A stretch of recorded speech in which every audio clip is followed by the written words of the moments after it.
Tati e Elas, com Tatiele Melo.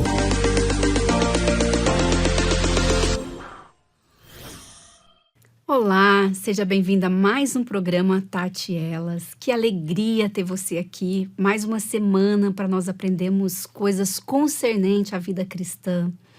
O nosso desejo é que você cresça cada vez mais na graça, no conhecimento do nosso Senhor e Salvador Jesus Cristo. E hoje, gente, nós vamos falar sobre um tema, na verdade não é um tema, sobre muitos temas, dúvidas bíblicas, curiosidades, porque nós estamos aqui no estúdio com alguém que é um estudioso da Palavra de Deus, dedicado a ensinar e também já escreveu 32 livros, gente. Estou aqui com o pastor Antônio Renato Gusso. Ele é pastor da Igreja Batista Ágape há 31 anos. 31 ou 32, pastor? 31. 31 anos. Começou nessa igreja ali, ordenado, e está lá até hoje. Olha que bênção, gente. Pastor, seja bem-vindo. Muito obrigado. Agradeço. Para mim é um privilégio estar aqui e falar do assunto que eu mais gosto. Né? Que tem mudado a minha vida e tem sido a razão do meu viver. Estudar a Bíblia, procurar viver a Bíblia e ensinar a Bíblia. Pastor, eu estou muito grata ao Senhor por essa oportunidade de te conhecer, de te entrevistar, porque eu te acompanho o seu trabalho. Então, para mim é uma alegria. Quem não conhece, gente, dá uma pesquisadinha, você vai ter muita coisa para ver dele. Pastor, como é que foi o seu chamado para ser pastor, para se dedicar a isso, a estudar a Bíblia, viver a Bíblia? Como é que foi? Bom, quanto a chamado, é algo bastante interessante, porque aconteceu já na sequência da minha conversão. Eu me converti aos 23 anos de idade. Olha. E assim que eu me converti, eu comecei já a estudar, lógico, né? Estudar a Bíblia e também a ensinar. 6 meses depois de batizado, eu já estava num seminário como aluno.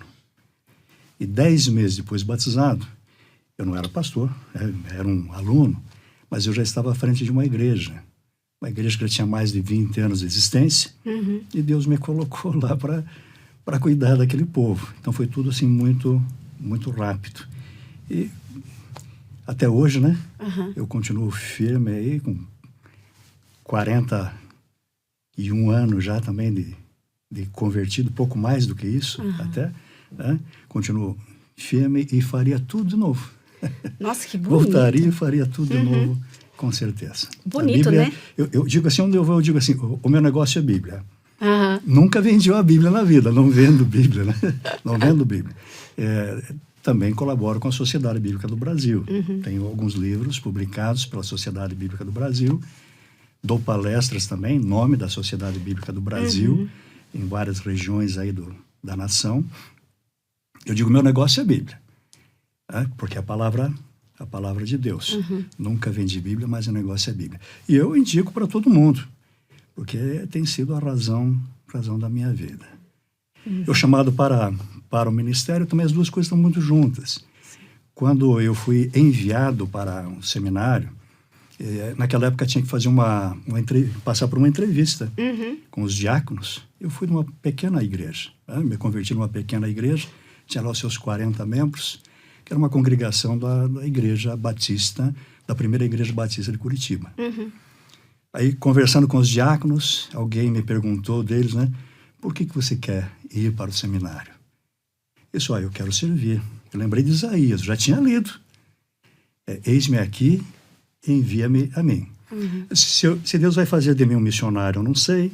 Se vai fazer de mim um pastor, eu não sei. Se vai fazer de mim um pregador, né? Eu não sei exatamente. E eu terminei dizendo assim, eu gostaria mesmo de ser professor. Então eu entrei pensando em ser professor. E eu sou professor. Né? Eu trabalho nas faculdades Batista Paraná, chamada FABAPAR, desde 1990. Sou diretor acadêmico lá. E Deus tem me dado o privilégio, realmente, de ensinar muitas pessoas. Então, muitos pastores espalhados pelo Brasil e fora do Brasil, no Paraná em especial, né? Muitos pastores passaram pela minha mão. Isso é uma maravilha. Imagina, porque a gente né? joga a semente e ela cresce. Sim. e eu vejo meus ex-alunos fazendo um trabalho muito maior do que eu já fiz, eu fico assim, encantado de ver isso. O reino de Deus é uma maravilha, né? A Bíblia é uma maravilha, é uma coisa assim, impressionante. Fiquei curiosa da sua vida devocional, pastor. Porque você escreve bastante, né? Ensina bastante. Como que é a sua vida devocional? Essa pergunta sempre vem para mim, né? Como é que vem? Porque alguns dividem assim... Como eu trabalho com grego, com hebraico, eu não aprendi grego e hebraico porque eu gosto de grego e hebraico. Eu gosto da Bíblia, como são as línguas originais, tá? Então sempre vem essa pergunta. Minha resposta sempre é a seguinte, minha irmã. Para mim, toda a leitura da Bíblia é devocional. Eu estou utilizando o termo coisas técnicas, estou utilizando exegese, eu vou no grego, eu vou no hebraico, mas eu quero saber o que o texto diz. E eu parto do princípio que a Bíblia é palavra de Deus. Isso aqui é declaração de fé. Né? Que bonito isso, então, né? Deus fala. Né? Sim. É claro que eu faço meu devocional diário também, né? Assim, de começar o dia com oração, ouvindo uma breve mensagem. Então, desde a época começou lá e foi que entra a tecnologia, né? Começou a questão da Covid. Eu decidi na igreja mandar um videozinho todos os dias para os irmãos da igreja, com um texto bíblico e uma breve mensagem. Então, a gente faz isso. Então, toda manhã, ouve uma breve mensagem. Claro que algumas com viagens e tal, então não consegue. Sim. Ouve uma mensagem, lê a palavra de Deus e ora. Mas a gente está o dia inteiro, na verdade, né? Sim. Falando com Deus. E toda a leitura bíblica, para mim, é devocional. Por mais técnica que ela seja. Vamos fazer aqui, levando em conta todas as regras da exegese hermenêutica. Alguns dividem, então, em devocional e técnica, acadêmica. Porque a minha vida acadêmica tem sido intensa. Mas eu nunca consegui separar isso. E eu procuro, minha irmã, tanto escrever quanto falar, eu procuro fazer da maneira mais simples possível. Eu quero que quem lê um livro meu realmente entenda o que eu digo. Sim. E eu sempre digo também, se você ler alguma coisa em algum livro meu e você não entendeu, entra em contato comigo. Eu prometo para você, na próxima edição, eu vou mudar essa palavra. Porque eu quero que você entenda. Legal. Pastor, recentemente o senhor publicou uma obra, A Imprecação nos Salmos, é isso? O que é imprecação? Tá aqui, ó. Não sei se quer dar uma olhada aí. Aqui, gente. Olha, eu acabei de dizer que eu quero falar fácil. Eu quero que o povo me entenda. Então, eu não utilizo o título do livro como imprecação. Mas eu já traduzo. Né? Imprecação é português, mas pouquíssimas pessoas sabem o que é imprecação. São maldições. E existem muitas maldições no livro de Salmos. Certamente você já percebeu que o livro de Salmos é um dos mais utilizados no culto público. Mas muitas vezes são lidas apenas parte do Salmo. Por quê? Porque o Salmo vem louvando a Deus e repentinamente ele começa a pedir, Senhor, pesa a mão nele, faz com que aconteça alguma coisa, os olhos dele apodreçam na cara, é uma coisa assim, então coisas difíceis realmente. Então nós usamos muito Salmo, a gente pula essa parte. Sim. Porque são maldições. E nós somos ensinados, óbvio, pelo Novo Testamento, que nós devemos abençoar e não amaldiçoar. Mas a gente fica mais... Então, como é que bate isso? Inclusive, eu tenho dado palestras sobre esse assunto aí, porque é uma das coisas mais difíceis da Bíblia. Né? Como conciliar as maldições nos Salmos com, realmente, o ensino de Jesus e de Paulo também, que nós devemos abençoar as pessoas e não amaldiçoar. Eu tenho que ver como um todo.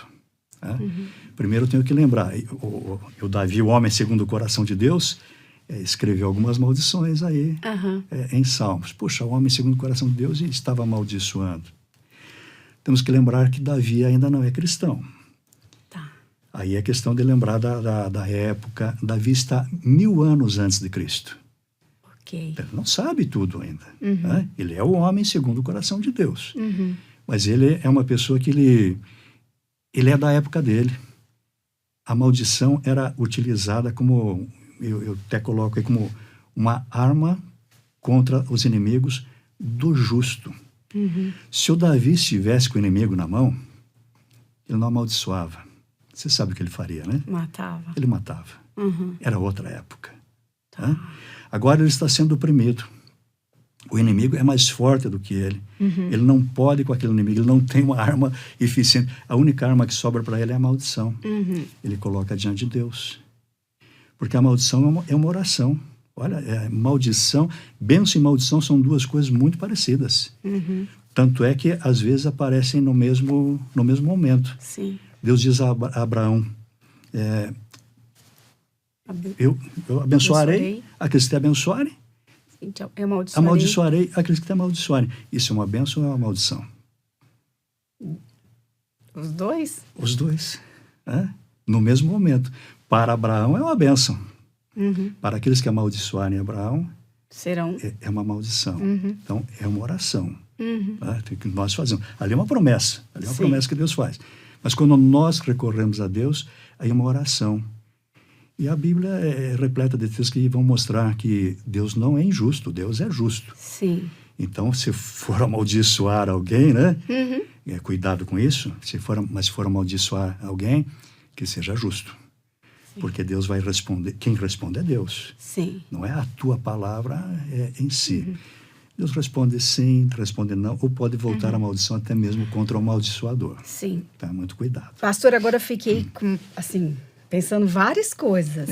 Eu posso ou não, porque assim, quando a gente lê os Salmos, ali nesses momentos que tem as maldições, muitas vezes a gente se legitima de poder fazer aquilo como uma expressão. Eu posso falar para Deus o que eu estou sentindo, a raiva, isso, aquilo, aquilo outro. Eu posso ou não?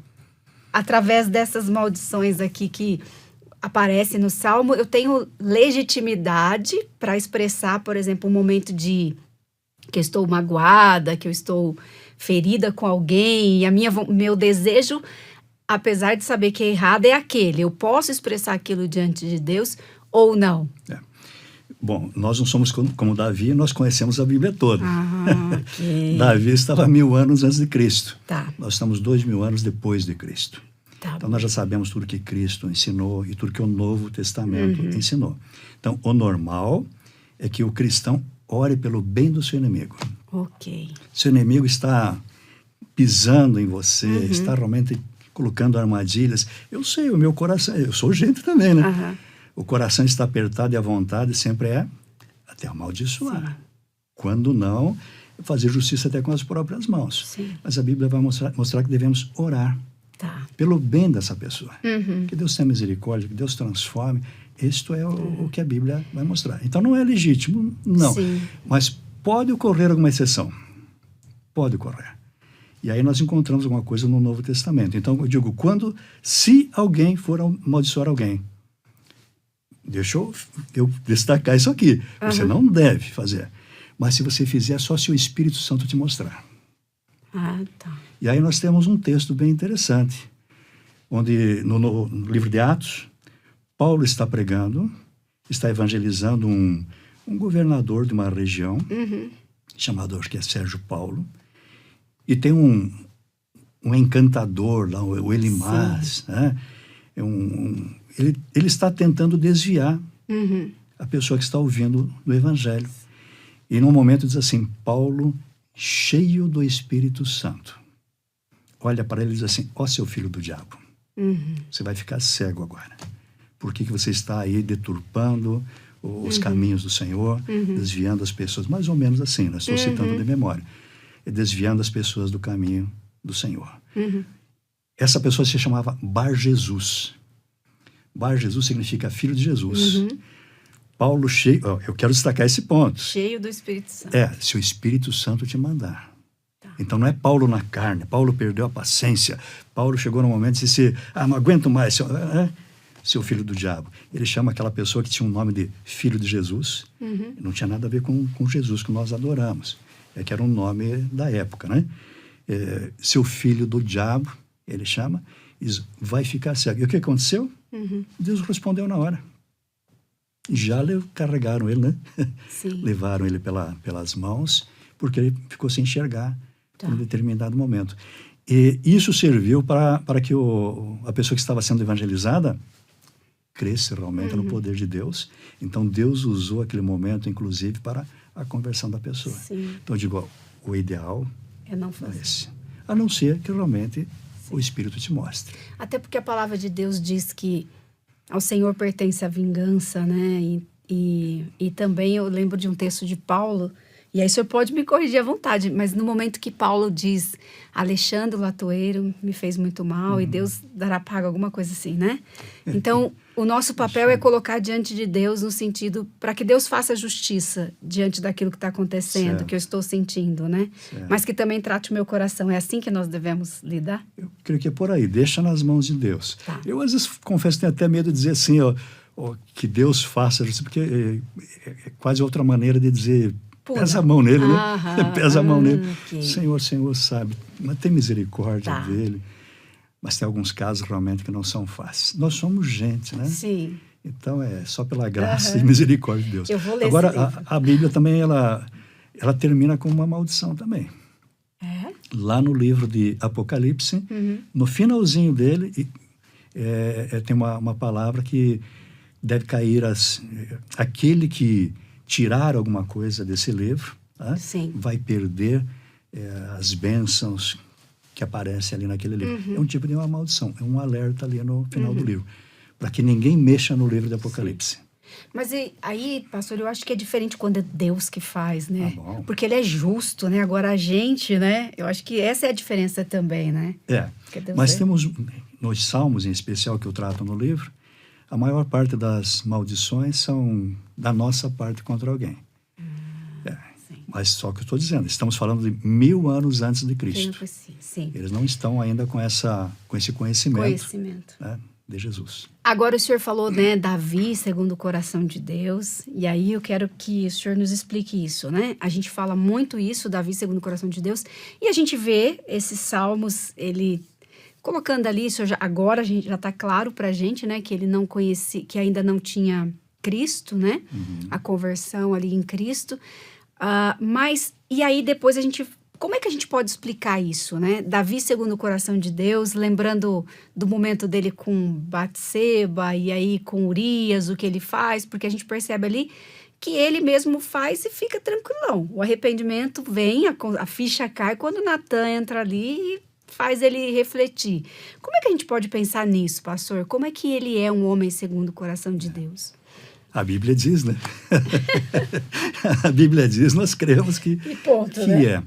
Mas talvez temos aqui que primeiro perceber o que significa coração. Tá.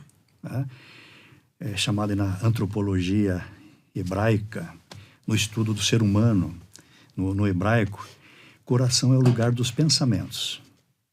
Tá. Então, por exemplo, até eu vou falar de um outro texto antes, porque lá no livro de Êxodo, nós temos a questão que Deus endurece o coração do faraó. Sim.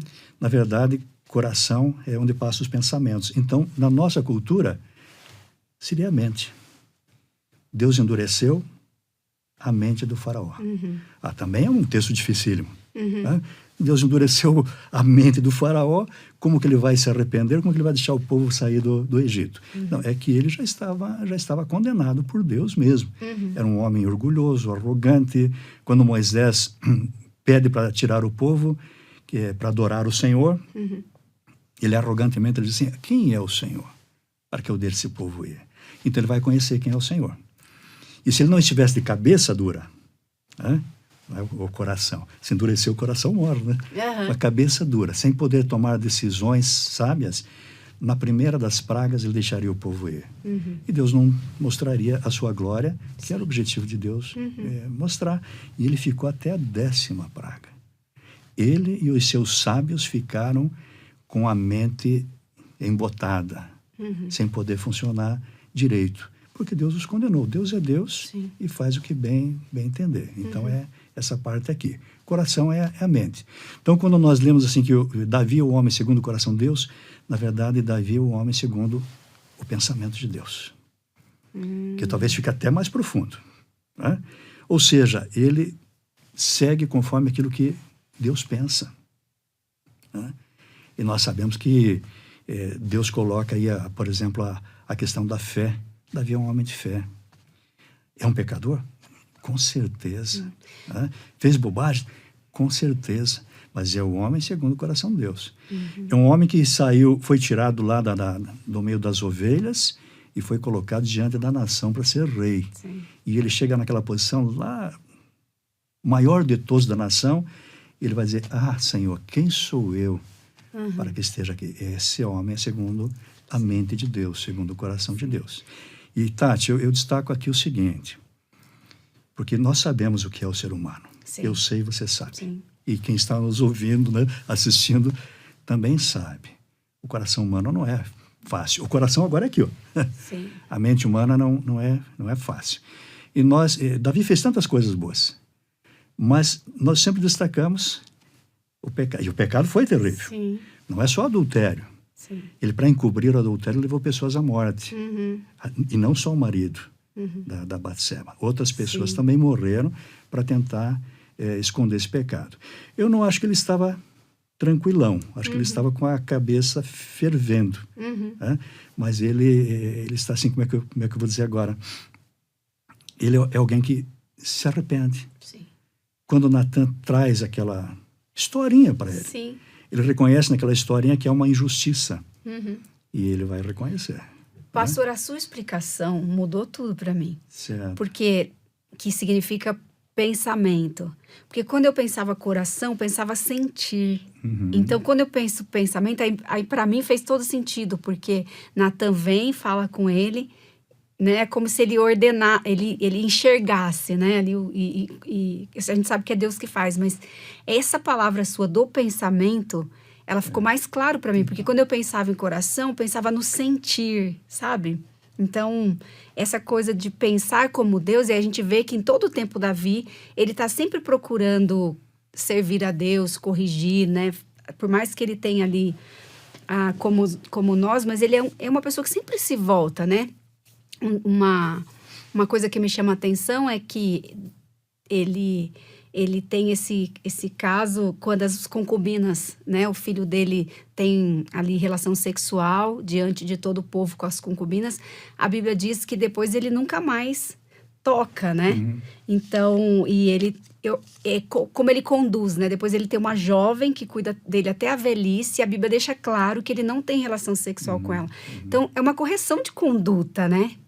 Acho que ficou confuso o que eu falei, mas é assim, é que para mim o pensamento mudou a forma de entender, né? Pensar que essa questão do coração é a forma de pensar e não é o sentir. Então, para mim ficou mais fácil de entender. Então, é o pensar. O sentimento na Bíblia já, na verdade, é em outro lugar. É aqui, ó, nas entranhas. Né? Nas entranhas. Eles falam dos rins, as entranhas.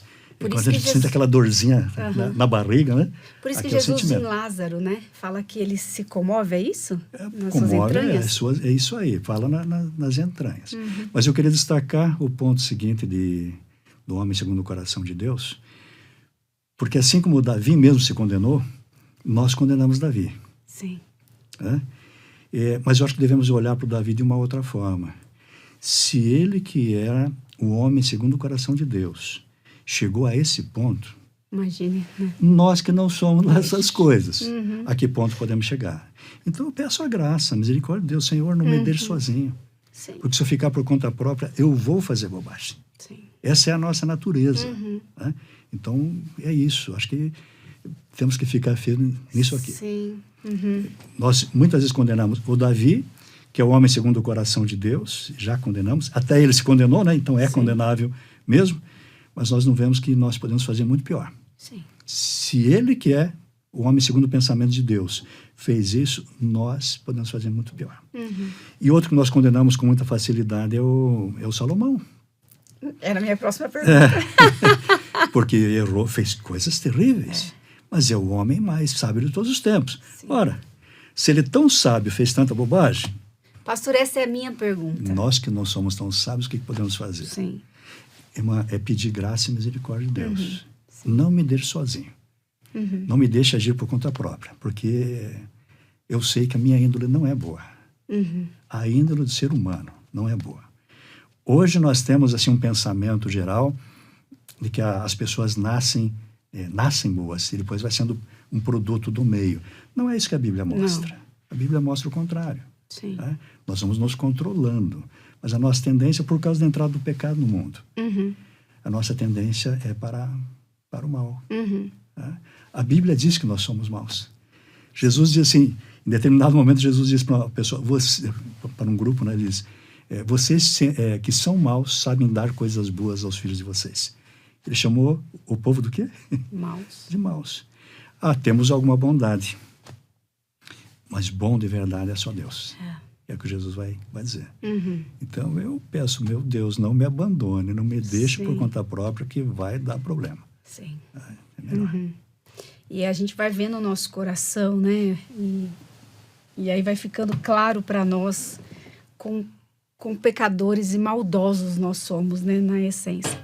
E pastor, como você acha que, na sua opinião, a tecnologia afetou a nossa maneira de viver a vida cristã? Bom, a tecnologia também sempre existiu, né? Só que é de cada época. Se a gente for olhando aí, eu acho muito interessante que um jovem, há pouco tempo atrás, falou comigo assim, e disse, falou com certo orgulho, né? Eu já nasci na época da internet. Isso que bom, que coisa boa. Eu vi a internet nascer. Então eu sei que existem outras coisas melhores, inclusive, do que a internet. Mas, naturalmente, toda a tecnologia, em todos os tempos, que sempre foi crescendo, foi se desenvolvendo, e agora, últimas décadas, teve um boom. Ela vai realmente mexendo conosco. Né? Mas ela em si não é nem boa nem má. Nós é que vamos fazer um bom uso ou não da tecnologia. Então, por exemplo, eu disse já no começo da conversa com você, nós mandamos na igreja todos os dias um vídeo, né? Um vídeo sobre, um áudio, uma mensagem da Bíblia. Tem sido bênção. Ainda no último culto que tivemos com toda a igreja, uma pessoa que veio para a igreja e ela declarou, começou a vir para a igreja por meio dos vídeos que ela assistia. Né? Então, nós é que fazemos a tecnologia ser boa ou ser má. Utilizamos hoje em dia cultos no meio da semana, na igreja, por meio de aplicativo. Tem pessoas que não têm como vir à igreja. Sim. A minha idade está avançando. E eu fico muito contente de saber agora que o momento que eu não puder mais ir para a igreja, eu posso participar da igreja. Então, toda semana temos encontro de oração durante a semana, via aplicativo. Né? E temos culto também, via aplicativo. Pessoas muitas vezes estão na cama. Sim. Pessoas estão no hospital e estão participando. Eu não estou falando só assistindo, porque nós fazemos com o aplicativo que a pessoa pode fazer pergunta, pode pedir oração, pode orar, né? Pode tocar. Então, por exemplo, temos uma irmã do interior do Rio Grande do Sul. Ela tem o piano na sala da casa dela. Quando ela está presente, eu peço, faz o prelúdio. Ela está participando do culto. Ela não está assistindo um culto pela internet. Que legal isso. Entende? Então, é uma bênção. Né? Agora, sabemos também que tem sido usado para o mal. Então, muito cuidado. Vemos na internet tantas mensagens. Meu Deus, e agora? E acreditar em quem? Eu sou do grego, do hebraico. Eu vejo muita gente na internet falando cada coisa de grego e hebraico. Não tem nada a ver com grego e hebraico. Sim. É coisa assim, tirando interpretações absurdas. Sim. Acho que o que o senhor está dizendo para a gente é a gente realmente pedir para que o Espírito Santo sonde a motivação do nosso coração, né? De como a gente está usando, né? Com certeza. Para a gente discernir se estamos fazendo um bom uso, se realmente isso é para a glória de Deus ou é para a nossa autopromoção, né? Acho que isso é o caminho, é isso? É isso. Então, muita atenção. Jesus já falou também em falsos profetas. Sim. Olha, agora tem um instrumento especial para o falso profeta também. Estou dizendo, assim como o seu programa vai aqui para TV, chega a tantas pessoas, outros não tão bons, né? Ou não bons, até o contrário, pode chegar também. Livro também já fazia isso e continua fazendo. Entra na tua casa. E a internet nem se fala. Sim. Então, nós é que temos que julgar isso aqui. Então, cresce ainda mais a responsabilidade do cristão de conhecer a Bíblia. Sim. Eu não fico estudando todas as seitas, essas coisas. Não. A minha opinião sempre é a seguinte: estuda a Bíblia. Sim. Porque pela Bíblia você sabe o que é certo e o que é errado. Eu parto do princípio. Bíblia é a palavra de Deus. Sim. E a partir daí, eu vou julgar as coisas segundo a Bíblia. Né? Bate com ela? Ótimo. Pastor, e como aqui o senhor tem um livro, né? Como entender a Bíblia, e como o senhor falou bastante da gente estudar a Bíblia, né? Como que a gente pode começar? Aquela pessoa que quer se aprofundar. Às vezes leu a Bíblia toda, mas agora quer conhecer um pouco mais do contexto. Como que a gente faz para começar a estudar a Bíblia com mais profundidade? Que dicas o senhor daria? Primeiro tenho que falar um pouquinho desse livro aí, né? Okay. É um livro muito simples mesmo. Tá? Ele está na 11ª edição. Então, a capa já é bem diferente. Isso aqui acho que é a primeira, não sei. Eu peguei na biblioteca lá para mostrar aqui. Tá? São coisas muito básicas para interpretar a Bíblia. Então, coisas como o contexto, a leitura do livro inteiro. Meus irmãos, ninguém lê uma carta, vamos dizer assim, parágrafo por parágrafo. Você recebe uma carta, lê do começo ao fim. Então, eu explico coisas assim, simples. Né? É claro que nós estamos há mais de 2.000 anos, de alguns textos bíblicos, há 3.500 anos de distância. Então, é claro, a Bíblia não é um livro simples. Seria ingenuidade minha dizer, a Bíblia é fácil. Não é não. Mas nós podemos diminuir esse espaço conhecendo algumas coisas, estudando, tendo um dicionário bíblico em casa, né? Lendo um livro como esse aqui, que já está na 11ª edição e tem ajudado muitas pessoas. E às vezes até pastores leem esse livro aqui e ficam assustados. Mas assustados porque viram que a coisa simples não está fazendo. Sim. Tá? Por exemplo, aí a questão dos números na Bíblia. Qualquer número da Bíblia você tem que dar uma parada e ver se ele é literal, se ele é simbólico, ou se ele é literal e simbólico ao mesmo tempo. Ele não vai ser os três. É um desses aqui. Tá? Então, quando Pedro pergunta para Jesus, por exemplo, até quantas vezes devo perdoar o meu irmão? Até 7? O 7 é um número da perfeição, um número aqui que pode ser até o infinito. Ele está dizendo, até quando eu devo perdoar o meu irmão? Sempre? O 7 aqui não é 7, não é 6 mais 1. Tá. O 7 aqui é sempre, e Jesus vai dizer, não te digo 7, mas 70 vezes 7. Jesus está dizendo ali, é simpríssimo. Criando uma palavra aqui, né? Não existe a palavra simpríssimo. Eu fiquei, nossa, que isso? Estamos criando uma palavra aqui. É mais do que sempre. Entendeu? Então ele está dizendo ali. E é importante para a interpretação. Porque ele está dizendo, todas as vezes que teu irmão vier e pedir perdão para você, você deve perdoar. O cristão pratica o cúmulo do perdão. Eu tenho a impressão que Jesus estava com uma passagem na mente do Antigo Testamento, que é a passagem de Lameque. Porque lá em Gênesis, primeiro livro da Bíblia, porque lá vai dizer, se alguém ferir Caim, será vingado 7 vezes. E o Lameque vem e diz assim, quem ferir Caim, será vingado 7 vezes. Se ferir Lameque, 70 vezes 7. O que ele está dizendo? Eu não perdoo de jeito nenhum. Esse é o Lameque. Então, aquela pessoa que não... Eu perdoo, mas não esqueço essas coisas, né? Cuidado. Você está seguindo mais a palavra de Lameque do que de Jesus. Sim. Pastor, agora eu preciso fazer uma pergunta de perdão aí.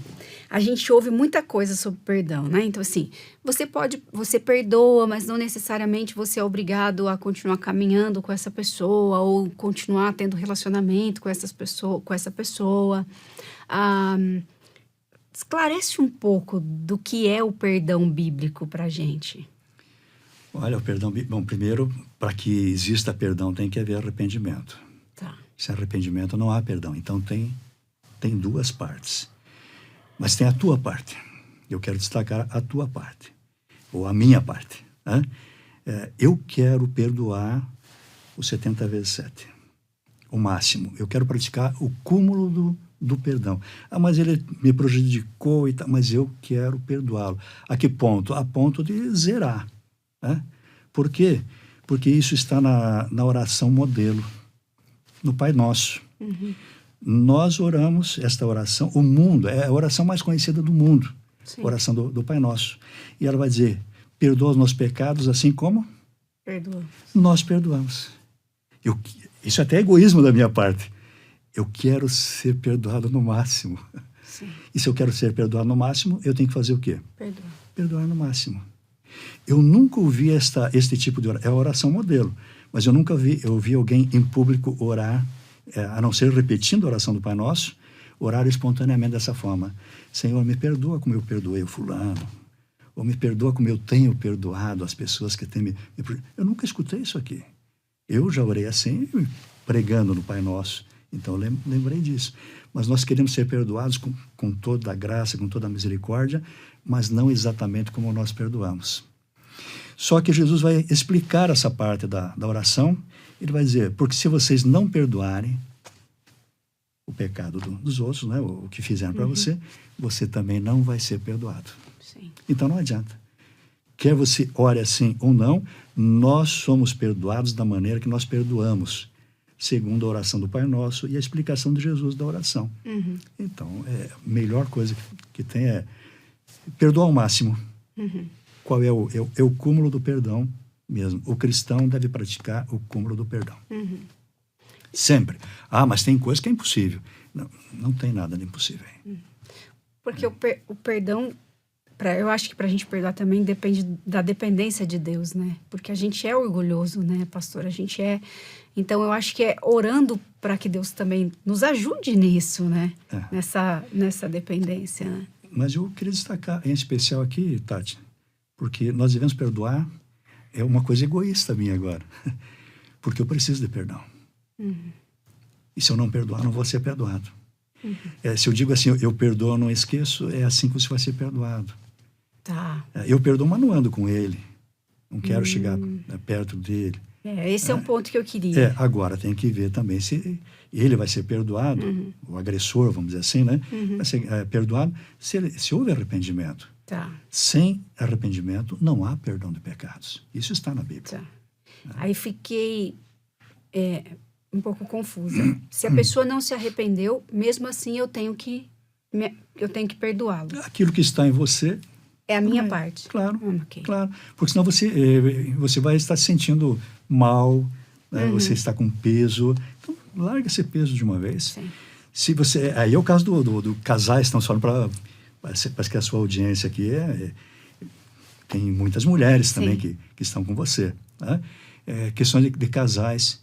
Olha, eu ouvi falar já de casais assim que acontece uma dificuldade um com o outro, passa mais de um mês dentro de casa sem um falar com o outro. Uhum. Não faz isso não. Tá? Procura no mesmo dia. Sim. Na mesma hora. Não vai dormir sem pedir perdão ou sem perdoar. Eu lembro que eu li num livro muito antigo, não lembro mais o nome do autor, ele fala de algumas frases que salvam um casamento. Ele falando de casamento. Ele diz, uma das frases é, você me perdoa? E a outra é, eu te perdoo. Tá? Você me perdoa? Eu te perdoo. Pronto, começamos de novo e vamos em paz. Se você levar um dia para perdoar o seu marido ou a sua esposa, você vai sofrer um dia. Se ficar uma semana, vai sofrer uma semana. Se ficar um ano, vai sofrer um ano. Olha, eu digo assim, tenta perdoar já. Tá. Se eu percebo, e já fiz isso muitas vezes na prática. Pastor não é também, Sim. Também faz bobagem, com certeza. Magoei alguém, percebi que magoei alguém. Eu vou procurar naquele mesmo dia acertar. Tá. Não levo para casa, não. Né? Isso é para o meu próprio bem.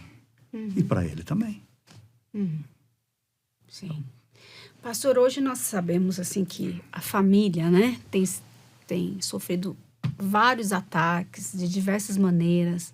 Nós sabemos que hoje, infelizmente, as famílias perderam alguns hábitos saudáveis, como sentar à mesa, culto doméstico, né? O senhor, como pastor, um pastor experiente que já aconselhou e vê muitas coisas, o que nós precisamos resgatar na nossa casa, no nosso lar, para que os nossos filhos, amanhã ou depois, não se desviem? Porque hoje nós temos percebido que essa tem sido uma grande realidade, né? Os pais têm sofrido porque muitos filhos têm se desviado, não têm seguido os mesmos passos. A gente tem visto muitas igrejas, inclusive até com poucos jovens. O que nós precisamos fazer em casa como pais para que a gente possa resgatar isso dentro do nosso lar? Aqui nós tem influência de fora, muita influência. E é claro, os pais devem fazer o que geralmente um pai cristão faz. Um pai, mãe, né, cristã faz. Ser cristão em casa. Não é ser cristão na igreja. Ser cristão em casa. Estamos falando do perdão aqui, né? Em casa ser assim. É ser gentil, colocar o outro em primeiro lugar. Isso aqui tudo é cristianismo. Mas muitas vezes a pessoa só vive isso na igreja. Em casa, não. Então, isso é um mau exemplo para o filho. O filho está olhando. Então, você pode influenciar ele para o mal também. Ele vai dizer, eu não quero ser como meu pai, como minha mãe, porque em casa é um inferno. Lá na igreja é tudo bem. Então, isso é hipocrisia, eu não quero. Então, cuidar muito com isso. Tá. Né? Agora, se nós fazemos tudo certo, e devemos fazer, procura ter o almoço todo mundo junto. Eu sei que hoje em dia é uma correria tremenda, mas senta para almoçar juntos, pelo menos uma refeição, ou café da manhã, ora com eles, né? Mostra a tua fé na prática, deixa perceber que realmente você é uma pessoa de oração. Antes da criança dormir, falando agora com criança, né? Antes da criança dormir, vai lá, abençoa a criança. Esse era um costume mais antigo, a criança pedir a bênção aos pais. Uma pena que isso se perdeu. É lindo. Quase em todas as famílias se perdeu isso. Mas isso é bíblico. Então, abençoa. Acho que é muito, muito interessante. Agora temos que lembrar de uma coisa. E aí entra a interpretação bíblica, que eu quero voltar agora para a questão da interpretação, que é o meu chão. Temos um texto em Provérbios que vai dizer, ensina a criança no caminho que deve andar, e ainda quando for idosa ou velha, ela não se desviará dele. E aí nós pegamos muitas vezes isso aqui como promessa. Mas quando nós lemos o livro de Provérbios, aí é o livro que você tem lá dos poéticos sapienciais, está lá. Nós vamos ver que provérbios não são promessas. Provérbios são observações da vida. A pessoa está vendo o que acontece, ela vê. Essa pessoa aqui se saiu bem na vida. Porque ela agiu assim, assim, assim, e foi bom. Essa aqui se deu mal, porque agiu assim, assim, assim, e deu mal. Então, são observações da vida. Mas pode haver exceções. Tá. Então, já vi pais que ensinaram as crianças certinho. Fizeram mais do que todo mundo. E chegou em determinado momento, essa criança se tornou um adolescente, um jovem, um adulto, e não quis. E ela tem essa liberdade. Aqui é que está um ponto que é bem discutido, na verdade. Mas ela tem essa liberdade. E ela diz, não, eu não quero. Temos texto na Bíblia que mostra que o pai pode ser nota 10 e o filho pode ser 0. Samuel, né? É um exemplo. O profeta Samuel. Samuel e os filhos. Né? Mas Ezequiel vai mostrar essa questão também. O filho também pode ser nota 10 e o pai pode ser 0. Cada um, né, vai dar conta de si. Sim. Então, temos que lembrar disso. Um exemplo muito claro dessa questão do ensina a criança no caminho que deve andar. E eu sou a favor, ensina a criança no caminho bom.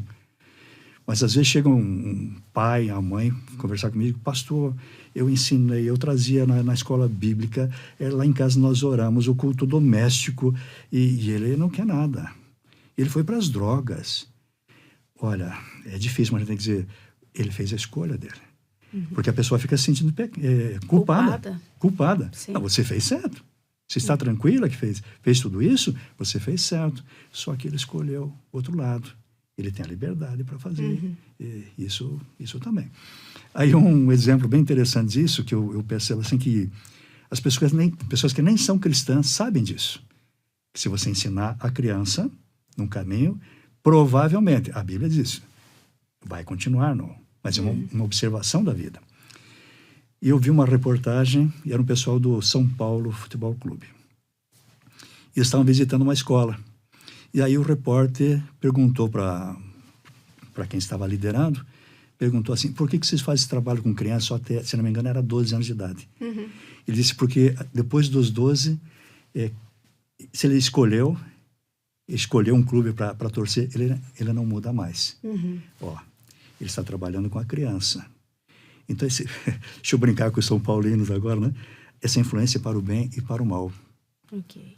Se eu ensinar a criança para o bem, o normal é que ela caminhe para o bem. Sim. E se eu ensinar para o mal, o normal é que ela caminhe para o mal até quando for idosa. E eu tenho exemplos de pessoas que eu conheço que foram ensinadas para o bem e continuaram bem. Outros foram ensinados para o mal, sim. E continuam até hoje. Pessoas que foram meus amigos de infância, já passaram dos 60 e continuam para o mal, porque foi ensinado lá atrás. Mas também conheço pessoas que foram criadas assim, em lares totalmente desestruturados e deram a volta por cima e são gente, né? São pessoas maravilhosas, cristãs realmente firmes na palavra. Sim. Como os que foram criados ali dentro da igreja e se desviaram. Sim. Então, cada um dá conta de si. Sim. Pastor, a gente tem uma divisão aí, né? As pessoas que acreditam que a depressão é uma doença, outras pessoas que acreditam que não, que a depressão não é uma doença, é uma questão espiritual. Eu não vou entrar nisso, mas a minha dúvida é, o momento que Elias vai ali para a caverna, que ele é alimentado pelos corvos. Então, assim, é uma depressão ali, pastor? Eu tenho cuidado para dar o diagnóstico aqui, porque eu não sou psicólogo, né? Eu não sou psicólogo. Mas o que eu vejo é que ele estava arrasado. É normal, ele não estava. Sim. Podemos talvez classificar como depressão. Eu não sei como que o psicólogo iria classificar isso aqui. Mas ele está pedindo a morte. Tá? Então, o que eu acho mais interessante é que Deus o tratou. Deus conversa com ele, Deus o alimenta, e anima, e diz, olha, vamos lá. E ele levanta e vai em frente. Sim. Vai em frente e continua, prepara alguém para ficar no lugar dele. Deus mostra que ele não está sozinho, como ele achava que estava sozinho. Então, eu vejo que Deus também pode... Né? Aqui tem o aconselhamento pastoral. Eu sou muito a favor do aconselhamento pastoral. Não tenho nada contra a psicologia, não. Tá? E muitas vezes já indiquei pessoas para irem ao psicólogo. Mas o aconselhamento bíblico funciona muito bem. Sim. A Bíblia... A psicologia deve ter 160, 200 anos, eu não sei. Agora eu estou falando assim por cima. Aconselhamento bíblico tem mais de 2000 anos. É e tem funcionado. A pessoa está abatida, né? O salmista fala, porque está abatido a minha alma. Sim. Porque está aí aflita dentro de mim. Ele não está. Mas ele levanta a cabeça e vai em frente e diz, eu ainda o louvarei, né? O Senhor meu e Deus meu. E ele acha forças em Deus. E quantas vezes a gente passa por isso também, né? Está lá embaixo, de repente, lê um texto, o Senhor é meu escudo, a minha fortaleza. Né? E vai em frente. Às vezes não é focar o que é, o que não é, mas é crer, né? Que Deus pode nos curar, nos tratar independente, né? E pode e cura. Exatamente. Pode e cura. Estou aproveitando, viu, pastor, tirar todas as dúvidas aqui, as polêmicas, porque ajudar, o senhor é estudioso e a gente quer saber, né, gente, não é? Pastor, eu quero saber aquele texto em que Saul vai consultar a necromante de Endor, é isso? Endor. Aquele momento ali, é Samuel que vem? Não é? Não tenha pressa para responder, mas assim... Esclarece as nossas dúvidas aí. Eu diria assim, agora você me apertou sem me abraçar. Não é fácil. Né? Quando eu trato com alunos lá na Fabapar, e em outros lugares, que eu dou aula também, mestrado e em alguns lugares aí, é 1h30, 2 horas para conversar sobre esse assunto. E nunca dá para fechar totalmente. Tem gente muito boa, crentes, fiéis, dizendo, foi Samuel. Mas tem outros também, gente muito boa, dizendo foi tudo enganação. O problema é que o texto diz assim, a narrativa, de repente diz assim, e disse Samuel. Então, e ele se apega nisso aqui, e disse Samuel para Saul. E traz a mensagem lá. Né?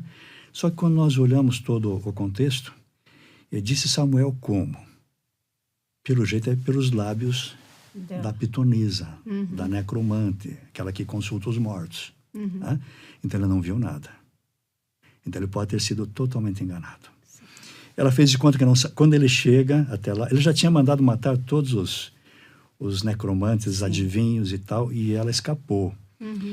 Aí quando vai procurar essa mulher, que alguém levou ele até lá, sabiam que ela estava lá. Né? Ela faz de conta que não sabe quem é ele.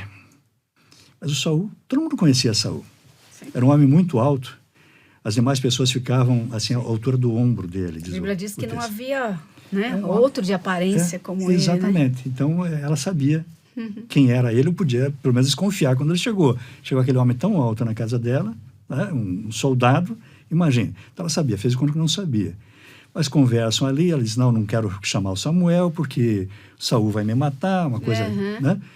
Mas ela é convencida e chama. De repente ela dá um grito. E ele, o que está vendo? Vejo deuses que sobem da terra. Ou seja, ele não viu nada. Está tudo escuro, não tem, né? Naquela época, imagine, ele não viu nada. E ela que está trazendo. Ele está com fome, talvez dias sem comer, cansado. E ela é quem vai ser ali o que vai dizer. Mas eu geralmente, tem muita coisa para conversar aqui, Tati, mas geralmente eu digo assim, porque algumas pessoas dizem, então existe comunicação com os mortos. Né? Tem textos do Novo Testamento mostrar que essa tentativa, muitas vezes aí, é intermediada por demônios. Então você pensa que está falando com um morto, você está falando com um demônio que você passa pelo morto. Então melhor não tratar disso.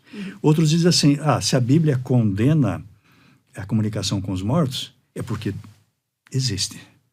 Dá para ter comunicação com os mortos. Eu tenho o texto também que vai dizer que os mortos não sabem nada. Né? Mas eu sempre fecho assim, porque de algumas linhas religiosas gostam muito desse texto. Sim. Porque dá abertura para eles. Eu digo, bom, então se você acha que realmente pode ter existe a comunicação com os mortos, eu vou dizer para você que você não deve fazer. Porque a Bíblia condena. Sabe qual era a condenação na época? Pena de morte. Então não faz isso. Mesmo que ache que pode haver uma comunicação. Não faz, porque Deus condena, e lá no Antigo Testamento era pena de morte. Isso mostra a gravidade deste pecado. Sim. Né? E o Saul, já na sequência, vai ser morto mesmo. Ele morre, alguns dos filhos dele morrem também, até foi previsto, de certa forma, não totalmente, pela própria necromante, que ia acontecer. E o texto vai dizer que ele foi morto por várias coisas, e entre elas, por ter consultado os mortos. Então, se existe a possibilidade, não faz isso. Né? Alguns dizem assim, Deus abriu uma exceção naquele momento e mandou Samuel. Né? Eu creio que não. Aí é coisa bem pessoal minha. E alguns aí dizem, porque Samuel diz assim, amanhã você e teus filhos estarão comigo. Peraí, eu espero que Samuel esteja no céu, né? Eu espero que sim. Saul, eu tenho minhas dúvidas. Sim. Aí diz, mas é que naquela época eles ainda não tinham esse conhecimento claro de céu. Ele está falando só do estará morto, estará no mundo dos mortos. Tá? Não sei, eu acho meio difícil. Eles não sabiam, mas se Samuel já tinha morrido, ele já sabia onde é que ele estava. Então, se ele voltou, Samuel já sabia que existe céu e que existe inferno também, que é um assunto que a gente nem gosta de conversar muito. Sim, sim. Não, mas me esclareceu sim, com certeza. Ô pastor, e na sua opinião, nós estamos nos últimos dias? A volta de Jesus está próxima? Acho que todo mundo faz essa pergunta, né? Não vou marcar a data, né? Não. Não vou marcar a data. Mas que estamos nos últimos dias, eu diria, estamos nos últimos dias desde da vinda de Jesus. Desde a primeira vinda de Jesus, estamos nos últimos dias. Pode acontecer a qualquer momento. Os cristãos devem viver na expectativa de que pode ser a qualquer momento. Só que temos a palavra de Pedro, que já na época de Pedro, alguns já estão questionando. Onde é que está o cumprimento da promessa da sua vinda? Ele vai dizer, para Deus, um dia como 1000 anos como um dia. Um dia como 1000 anos, puxa, mas que dia longo esse, né? Sim. Não, ele está dizendo, para Deus não tem tempo. Então, não demora coisa nenhuma, mas é claro que a gente percebe que está ficando cada vez mais insustentável. E temos a promessa que na hora certa Jesus volta. Agora, Jesus volta, isso está muito claro na Bíblia, um momento que ninguém espera. Sim. Então, acho que enquanto nós estivermos fazendo... Será que ele já está vindo? Então, me parece que... Né? E tem que cumprir todos aqueles requisitos que Jesus fala no sermão, que ele vai dizendo que é o princípio das dores, que haverá... Tem que cumprir tudo aquilo, pastor? Bom, o texto não é muito simples também ali, porque muitas coisas ele vai dizer assim, é o princípio das dores. Sim. Isso já começou há quanto tempo? Sim. Né? Ele fala em perseguições e tal, ele diz... Rumores de guerras. Quando não teve guerras? Já pensou se a gente pegarmos guerras como sinal? A humanidade sempre teve guerra, mas que tem crescido cada vez mais? Tem. Sim. Mas ele sempre vai dizer, ainda não é o fim. Mas ele dá um sinal que aí realmente é muito forte. Ele diz, o evangelho será pregado a todas as nações. Então, virá o fim. Então, parece que está muito ligado realmente aí a questão da pregação do evangelho. Que, graças a Deus, tem se desenvolvido cada vez mais. Mas tem muita coisa para ser feita. Eu não sei o número exato, mas eu diria que tem aí umas 3.000 línguas ainda que não tem Bíblia. Então tem muita coisa ainda para ser feita. Também não estou dizendo, então vai demorar, né? Não estou dizendo isso. Tá. Estou dizendo que Jesus deixa claro, ele volta no momento que ninguém espera. Ele usa até a figura do ladrão, né? Então a hora que ninguém espera, vai voltar. Vai ser surpresa. Inclusive para nós, cristãos, vai ser surpresa. Não que vai nos pegar de surpresa e nós estamos preparados. Mas chegou. Né? Eu vejo pela Bíblia que é isso. Sim. Pastor, que delícia ouvir o senhor, aprender com o senhor. Tem alguma coisa que o senhor gostaria de comentar, de nos ensinar? Eu sei que tem muitas, né? Que eu não fiz a pergunta, que o senhor acha que não está isso aqui importante antes do senhor mostrar os livros? Olha, eu acho que importante mesmo é a palavra. Né? Alguns, infelizmente, têm tantas coisas novas em nossos dias. Sim. E alguns têm falado assim, mas a Bíblia é um livro tão antigo. Não é um livro, na verdade, são 66 livros, né? É um conjunto de livros e precisa ser atualizado. Não. Como que você vai atualizar aquilo que é perfeito? A palavra de Deus não se atualiza. Tá? O que nós temos que fazer é voltar para ela, isso sim. Então precisamos de uma volta urgente aos ensinos da Bíblia. Atualizamos a linguagem, isso eu atualizo. Porque a nossa língua é viva, então ela vai mudando. Por isso temos tantas versões bíblicas. A cada 10, 15 anos precisamos de novas versões para voltar a falar o que a Bíblia fala. Sim. Eu dou sempre o exemplo assim, digamos, aqui essa minha mão esquerda é o texto original. Nós fazemos uma versão bíblica. Os anos vão passando e ela vai se distanciando da língua original. Chega um momento que nós não entendemos mais. Aí tem que fazer o quê? Uma nova versão, para voltar lá. Falar novamente o que a língua original está dizendo. Então, acho que é por aqui. E nós devemos sempre perguntar, o que a Bíblia diz sobre esse assunto? Não é fazer a Bíblia dizer algo sobre a atualidade. Eu colocar lá, naquela época isso aqui não era pecado, isso aqui era pecado, mas hoje não. Não, o que a Bíblia diz que é pecado. Vamos chamar o pecado de pecado. A Bíblia diz, está lá. Sim. E aí o nosso papel é voltarmos lá e não aliviarmos. Ou alguns têm procurado até tirar passagens da Bíblia e até livros da Bíblia. Essa eu acho que é a importância que o senhor falou, né? De nós termos contato com o texto. Cada um, né, por si.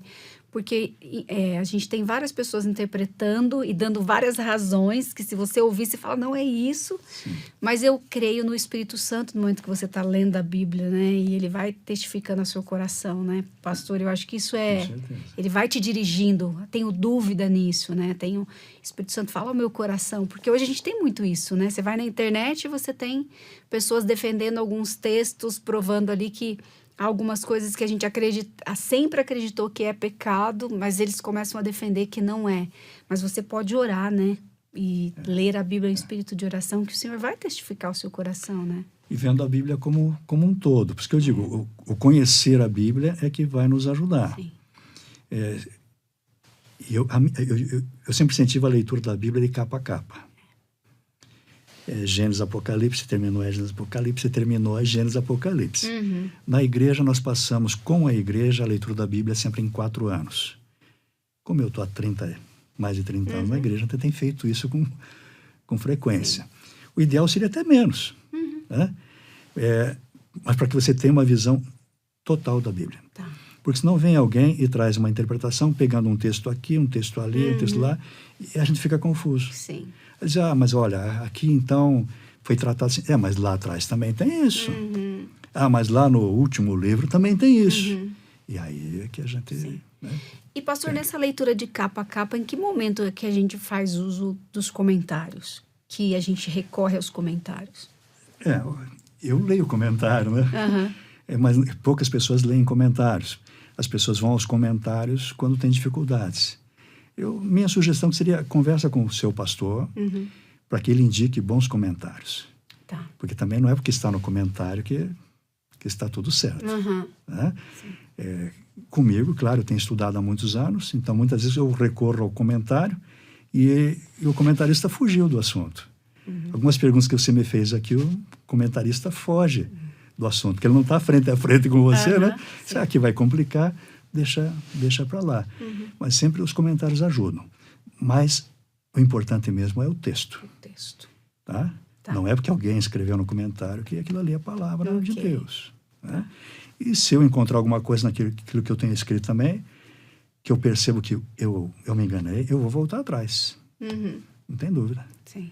Eu vou acertar isso aí numa próxima edição, né?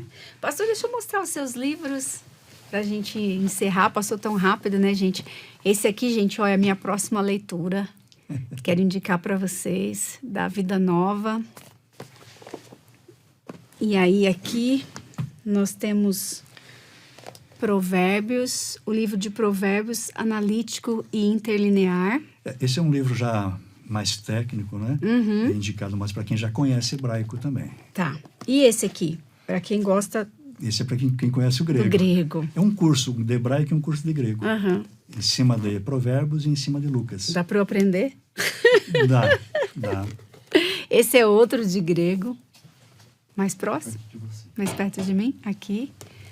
Ok? Esse aqui eu tenho, tá, gente? Super recomendo. Ó.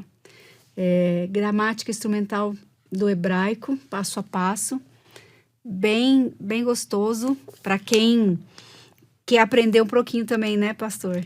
É um olha livro que legal. que para quem tem autodidata pode chegar a aprender o hebraico aí. Não é simples, né? Não é simples.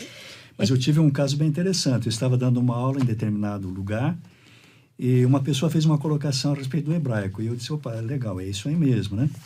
Eu continuei a aula, ele fez outra observação sobre o hebraico. E aí eu perguntei para ele, mas você estudou hebraico aonde? Ele era um professor da Universidade Federal do Paraná. Ele disse assim, pastor, eu ganhei um livro da minha sogra e eu estudei por um livro. Aí eu disse, que bom, você é autodidata, né? Continuei a aula, daqui a pouco ele começou a rir.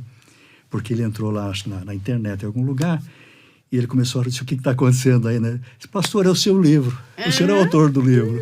Então, pelo menos o testemunho de uma pessoa que aprendeu hebraico sem professor, só com o livro eu tenho.